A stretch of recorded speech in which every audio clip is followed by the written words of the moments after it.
dodatната средба на регионалните комори на Прилеп и Битола.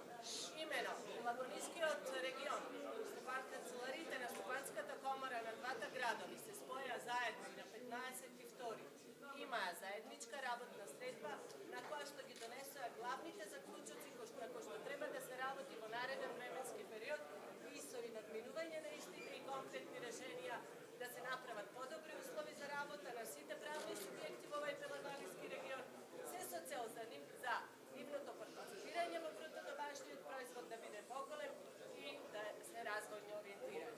Фактите се на страна на Пелагонискиот регион, 11% од додатната вредност на овие правни субјекти учествуваат во градењето на брутодомашниот производ во нашата држава. Денеска се работеше на тие заклучоци и се донесе конкретни мерки. Она што беше најбитно според мене е последниот заклучок во однос на можностите на надминување на едно од најгорките прашања, а тоа е недостаток на оперативна и квалификувана работна сила.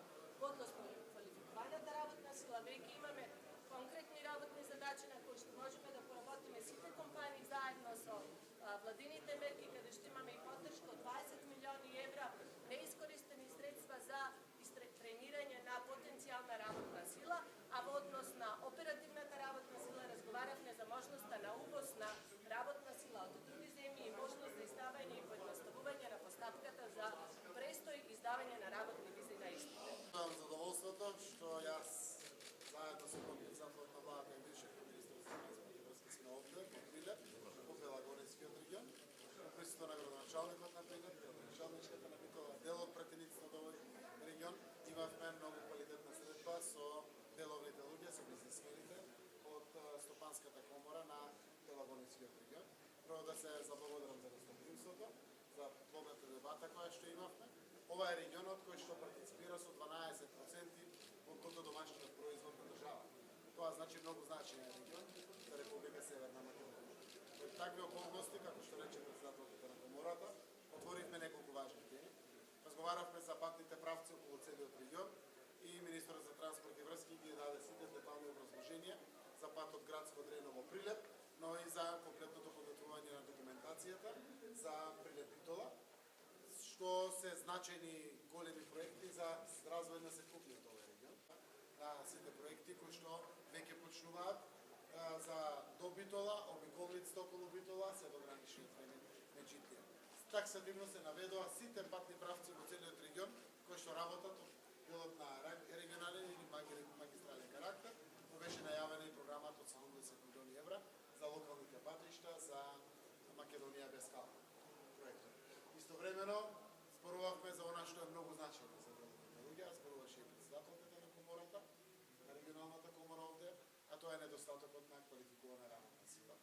Бројките се непрекосновени во државата, иако процентот е 19,4%, структурата на невработените луѓе е основно или помалку од основно, некаде околу 50% од активните баратели на работа, мал е бројот, околу 26% со средно образование и мал е бројот и со високо образование. Тоа го крева алармот во државата дека мораме брзо да ја квалификуваме нашата работна сила, за да можеме економскиот развој да тече во државата, но уште поважно младите луѓе да наоѓаат работа или генерално невработените луѓе да најдат работа.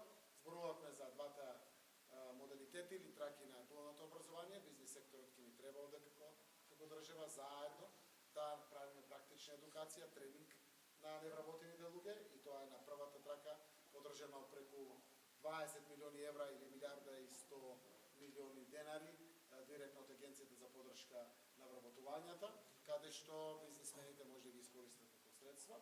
И вториот дел е преку образовниот процес, каде што децата, буквално согласно новите програми, уште од прва година би требало во стручните средни училишта да тргнат и дел од времето во едукацијата да биде практична едукација, па во втората, во третата и четвртата година во средното образование, односно да се прилагодиме како општество, како земја на новите потреби кои што постојат во нашата земја.